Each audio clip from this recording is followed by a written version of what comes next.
Hello, everyone, and welcome to a new week and a new year and a new edition of the Royal Ramble. Happy New Year indeed. But was it a happy one for WWE fans? Was it a happy day one? Not a pay-per-view this time, but a premium live event. I'll discuss that and more in this episode as I break down last night's card and try to make sense of it all. And you are in store for the first annual New Year's Crystal Ball Drop, where I will be playing the role of Nostradamus and predicting the year 2022 in the world of pro wrestling. So without any further ado, let's get right into it. So the breaking news of the year so far, or at least of last night, came around at 6 p.m. Saturday evening when it was reported that the Roman Reigns versus Brock Lesnar main event had to be pulled from the card due to Reigns contracting the COVID-19 virus. You know, I discussed this with Sean this week as I was a guest host on the Radio Free Wrestling podcast about the WWE instituting the new policy for no COVID testing, and I feared the worst, and it unfortunately happened. For a company that prides itself on the health and well-being of its talent, you'd think they'd put more effort in to protect said talent, especially their top star, whom we are all well aware has a history of health problems. I think this was pretty negligent on their part, but supposedly Reigns did get tested obviously, although I don't know if this was his own decision or if the company insisted on it. Nevertheless, it was a huge blow to last night's card, what they now call a premium live event, as I mentioned earlier, no longer a pay-per-view, and also a blow to WWE in general.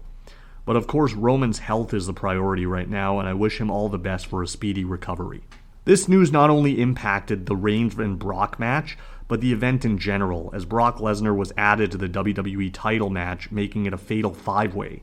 Lesnar explained that because of his advocate Paul Heyman, he is a free agent and gets to go wherever he wants.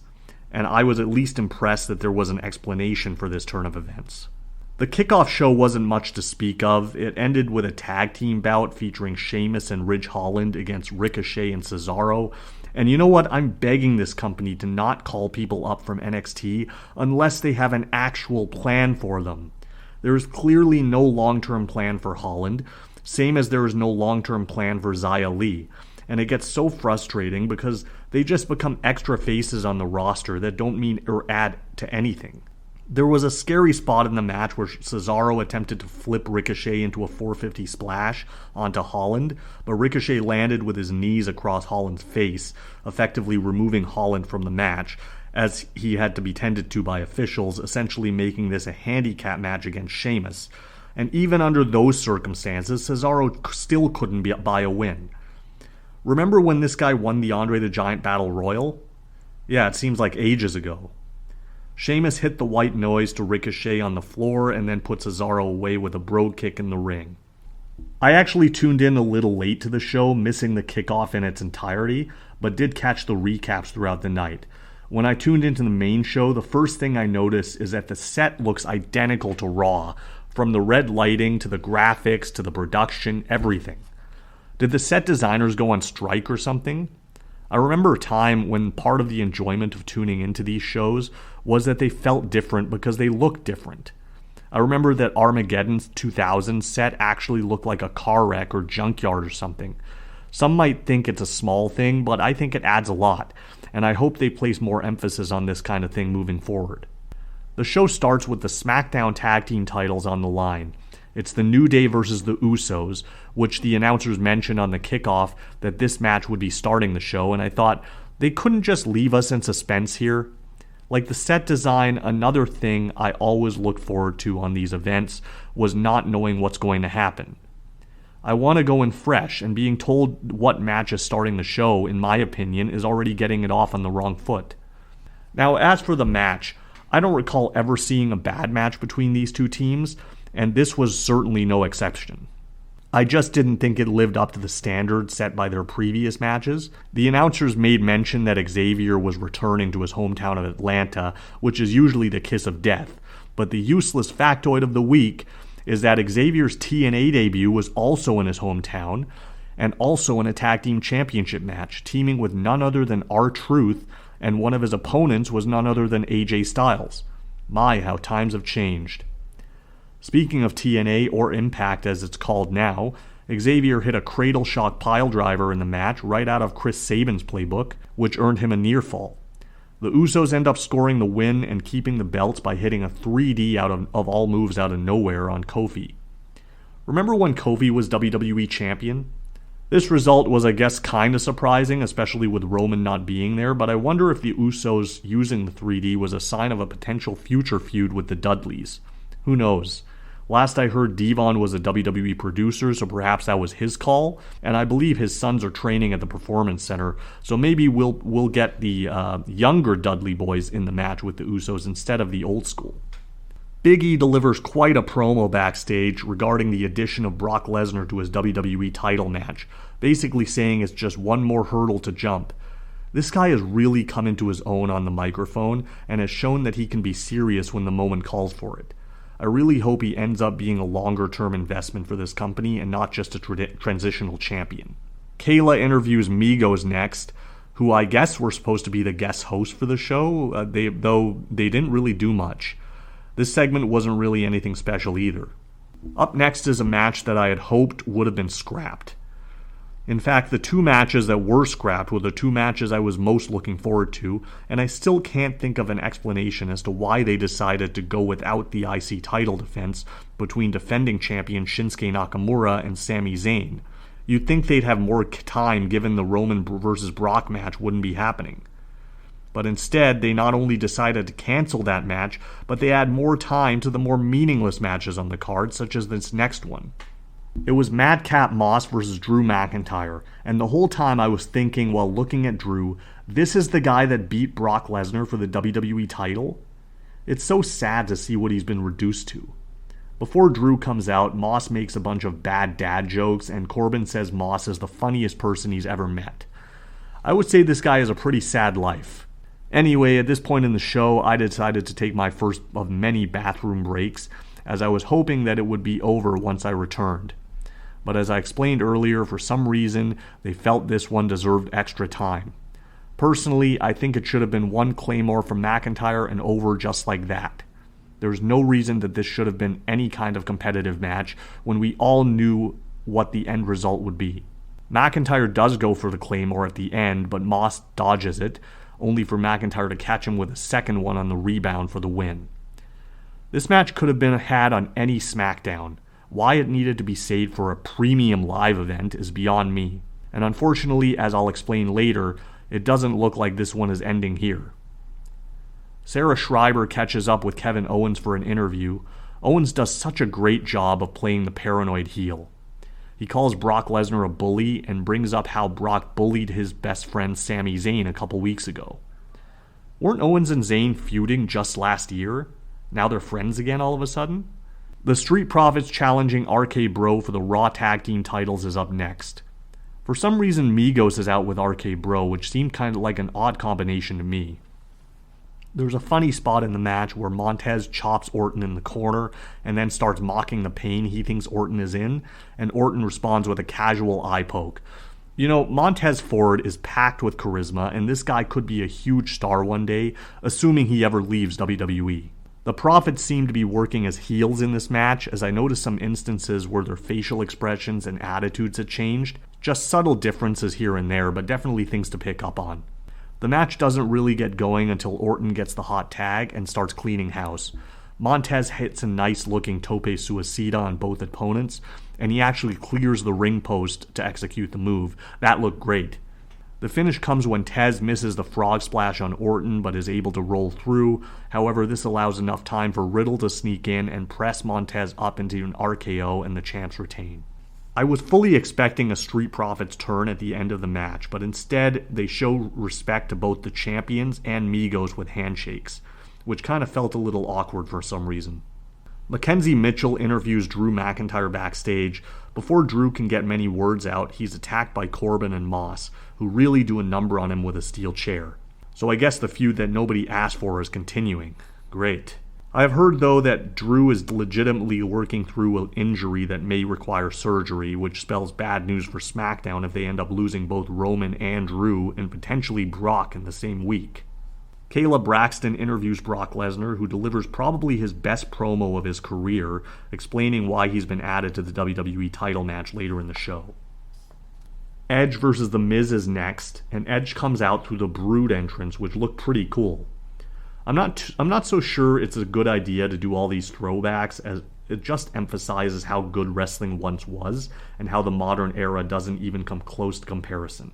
Edge hits a pretty good-looking execution off the ring apron to the floor. Miz tries to retaliate with a skull-crushing finale through the announce table, but Edge counters into a faceplant onto that very table.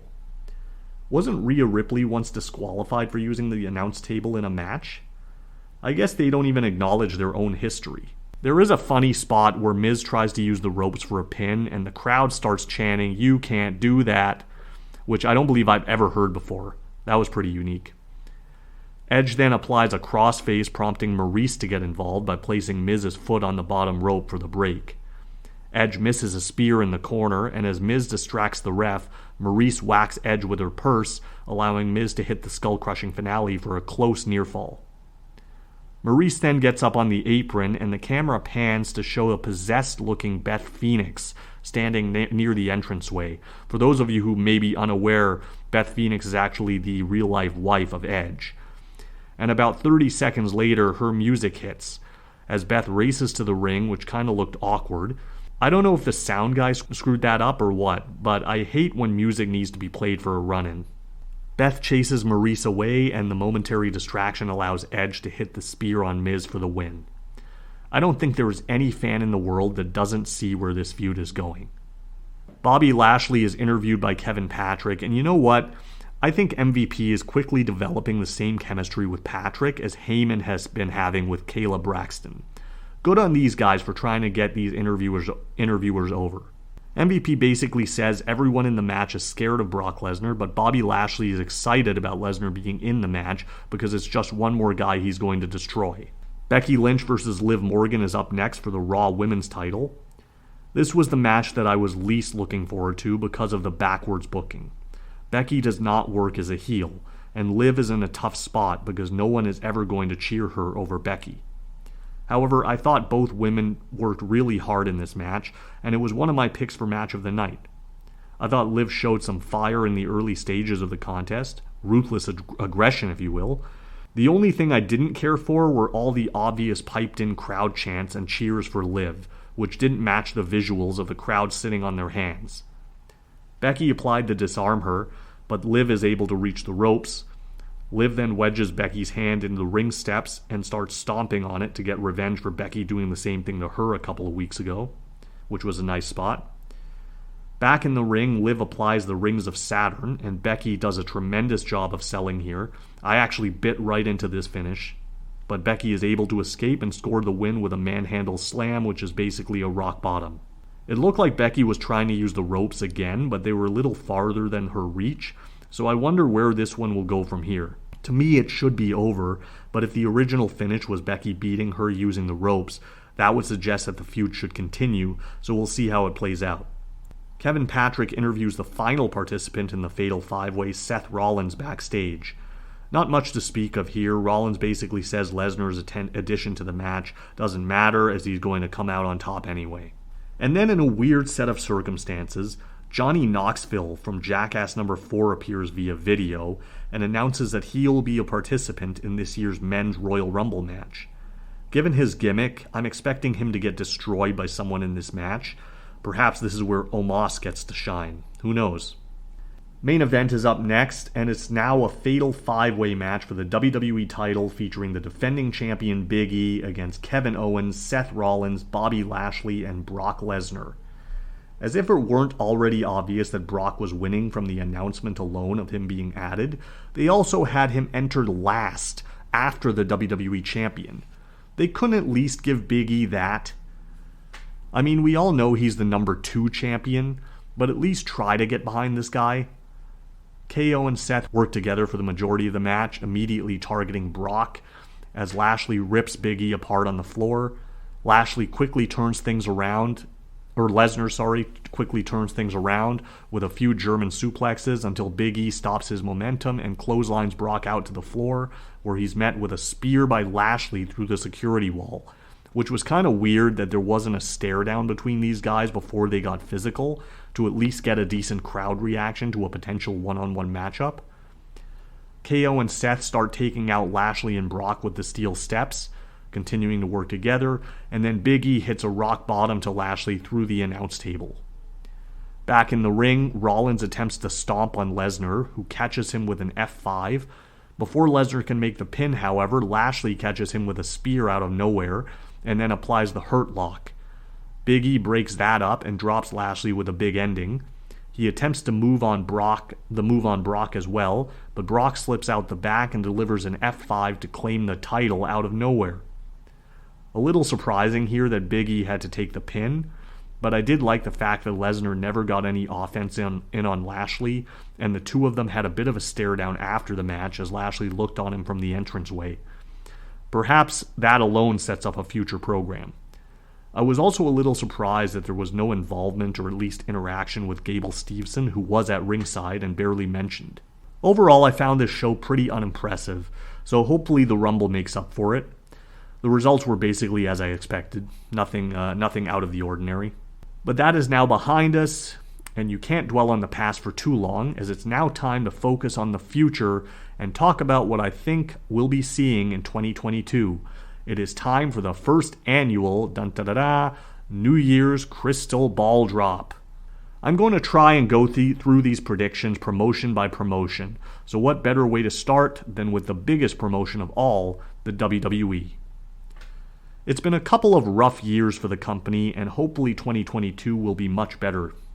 Roman Reigns testing positive for COVID might have thrown a monkey wrench into many of my predictions, but I definitely think he'll be back this year, maybe not immediately, but eventually, and will probably hold his Universal title all year long. I think we're getting a unification match at some point between he and Brock, as it really doesn't make much sense to have two titles at this point. Whether that happens at WrestleMania or not is anybody's guess, but perhaps either before Mania or even SummerSlam. The match I think most people want to see is Roman Reigns versus The Rock, so I'm going to make the bold prediction right now that The Rock will return for Mania and Reigns will add another victory to his record. He'll then beat Drew at SummerSlam and Brock in the unification match at Survivor Series.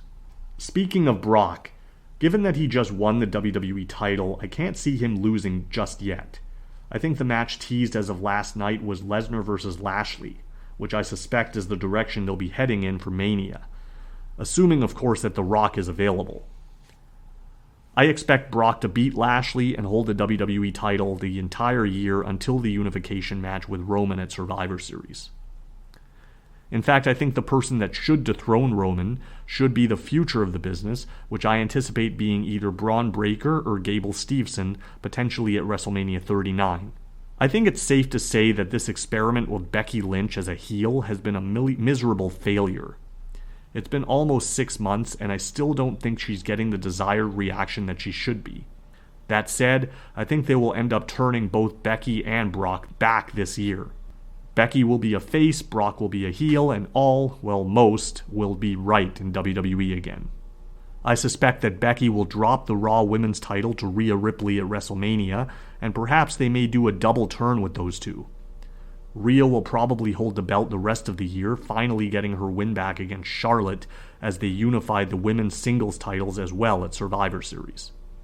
Rhea will be a monster heel running through the division until she loses the belt back to a babyface Becky Lynch at WrestleMania 39, ending that story.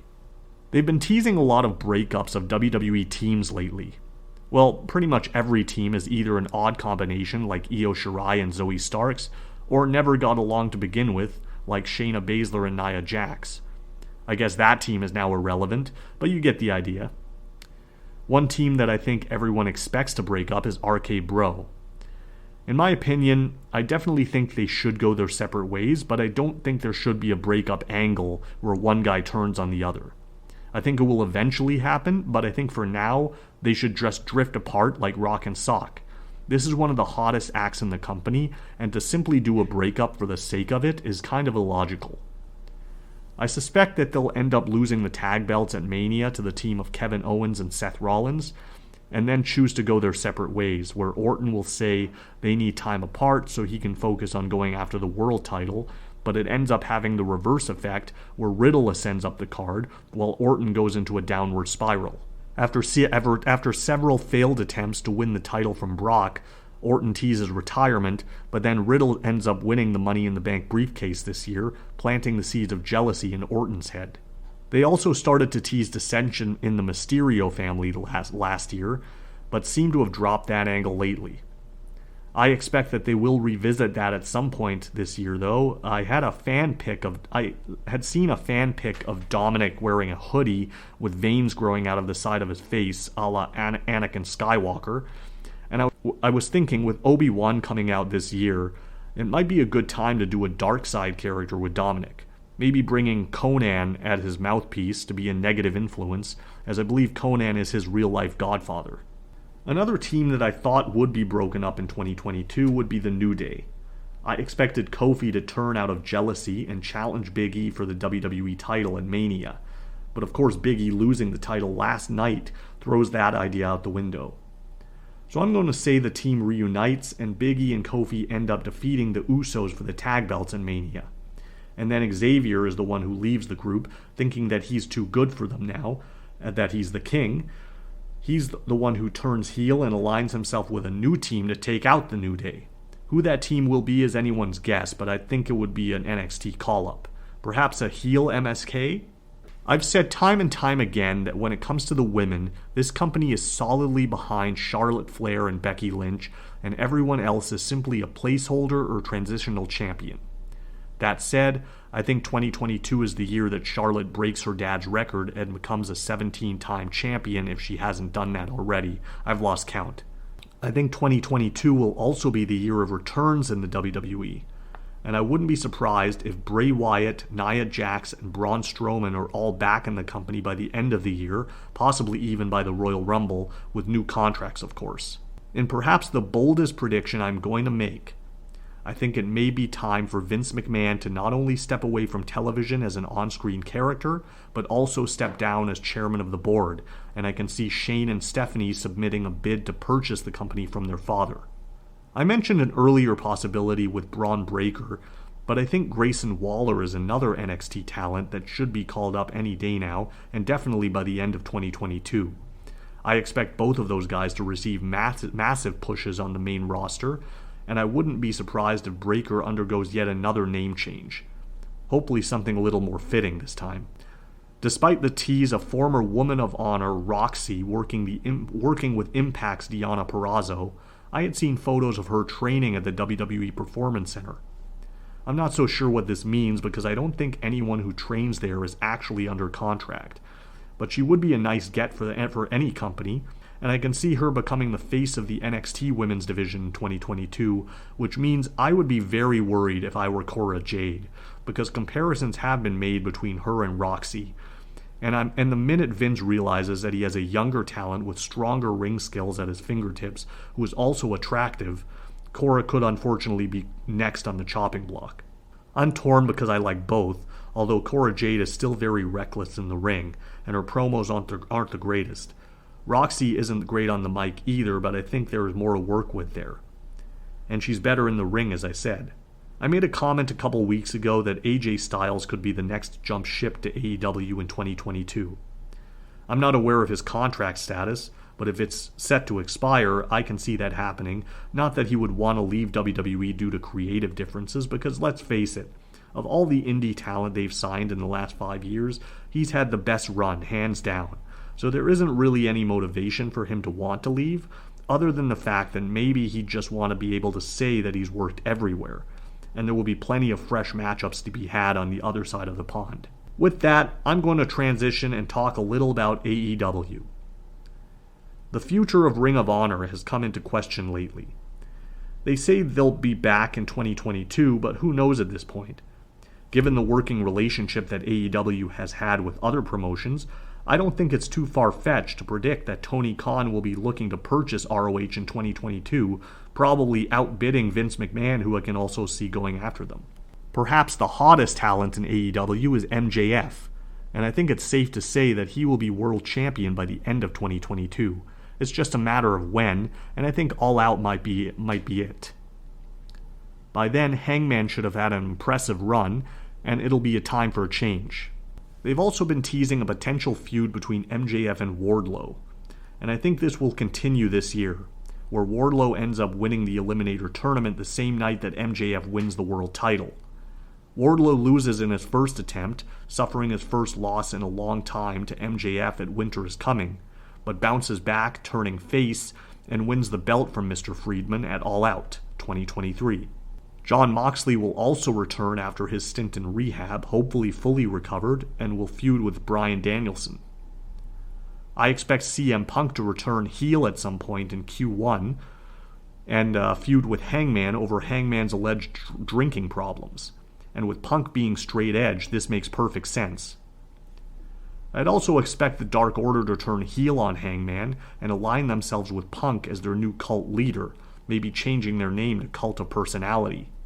Well, maybe not. Returns will continue for AEW as I expect Kenny Omega back as a babyface for a feud with Adam Cole, who would have taken over the Elite in Omega's absence. They tease something at Final Battle between FTR and ROH Tag Team Champions the Briscoes as well, so I wouldn't be shocked if we get the Briscoes making their AEW debuts in 2022. Actually, I'd be shocked if they don't. I can also see them winning the AEW Tag Team titles by the end of the year. I can see Cody Rhodes officially stepping away as an on-screen character and becoming a full-time behind-the-scenes executive this year, similar to Triple H, where he makes appearances and does matches here and there, but on a part-time basis. Tony Khan, however, I think will be doing the opposite, and we'll see more of him as an on-screen character in 2022. Everyone was still talking about the controversy of his tweet to Big Swole this week, and I think we're getting a heel authority figure in AEW for 2022. I know it's cliche, but I think in some cases it's necessary and it just works. I follow a bit of New Japan as well, but I'd consider myself more of a casual fan. I do think this might be the year of Will Ospreay. I don't expect him to win the belt at Wrestle Kingdom this week, but I think it could be his year to win the G1. Switching over to Impact, Josh Alexander had a great 2021 with a not-so-great ending. I'm still puzzled by the booking of the Bound for Glory main event last year. Nevertheless, I think they will keep building some momentum behind him for his eventual title victory at this year's Bound for Glory. I also expect Deonna Purrazzo to win back the Knockouts title from Mickie James at next week's Hard to Kill event. I think it was a mistake to take the belt off of her in the first place and put it on someone like Mickie, who isn't sticking around full time and really adds nothing in terms of extra buys. I think Deonna will end up holding that title all year long, and then be the first Impact talent, aside from the Good Brothers, to walk through AEW's Forbidden Door for a dream match with Britt Baker, who the fans would have likely turned babyface by then. So there you have it. Hopefully 2022 will be a solid year with plenty of big matches, moments, and surprises. To conclude this episode, I present another edition of my Personality Profile, this week submitted by Sean J. Bates of the Scumbags of Wrestling podcast. Favorite band? The Beatles, he says. It's a very popular choice there, Sean. Biggest thrill in life? Getting married. You and me both. Person you would most like to meet? Paul McCartney. That's a good one. Favorite sport besides wrestling? Junior hockey. Specifically the London Knights. Not as familiar as with junior hockey as he is, but I love my hockey as well. Favorite athlete? Derek Carr. Favorite TV show? Murdoch Mysteries and The Rookie. Murdoch Mysteries, I actually knew an actor from that show, in addition to Mark Andrada from the SNMU radio group who had been appearing on that show as well. I was actually at one time friends with Lachlan Murdoch. Hobbies, baking and podcasting. Baking, we'll have to trade some recipes one day, Sean. Favorite fast food? Qdoba Burrito Bowl. Favorite video game? Zelda, Link to the Past. I only got into the Zelda games when the N64 version came out, so Ocarina of Time still holds. I still maintain that that's my all-time favorite. Favorite cartoon character: Scooby-Doo. Favorite actor: Adam Sandler. Yeah, Sandler I think is hit or miss for me. I like when he plays realistic type characters in movies like Grown Ups, for instance, but not so much when he plays these off-the-wall caricatures like in Little Nicky or something like that. Favorite actress: Reese Witherspoon. Great choice there. Favorite food: pulled pork. Best advice ever received: from his public school principal, get involved. He says high school was much more fun when he joined band and choir. Secret talent: he says he's a jack of all trades. He's a baker, crafter, and singer. Wow, that's really a trifecta there. Favorite movie: tough call to narrow it down, he says, to just one. And I had the same issue, as you recall, with my choices. So here are some of his favorites. All the Rocky movies. Grease. Die Hard. Help. And Happy Gilmore. So that concludes another week. As wrestling fans, we have a big week ahead of us with lots to cover on next week's episode, which will be a special Saturday edition. I will talk about the first AEW episode on TBS, including Hangman vs. Danielson 2, all 3 nights of the Wrestle Kingdom event, NXT New Year's Evil, and I will also preview next week's Impact Hard to Kill event with my very first guest on the podcast, as I welcome Slam Wrestling's bloodthirsty Bob Kapoor. We'll see you then, but for now, it's ABC ya.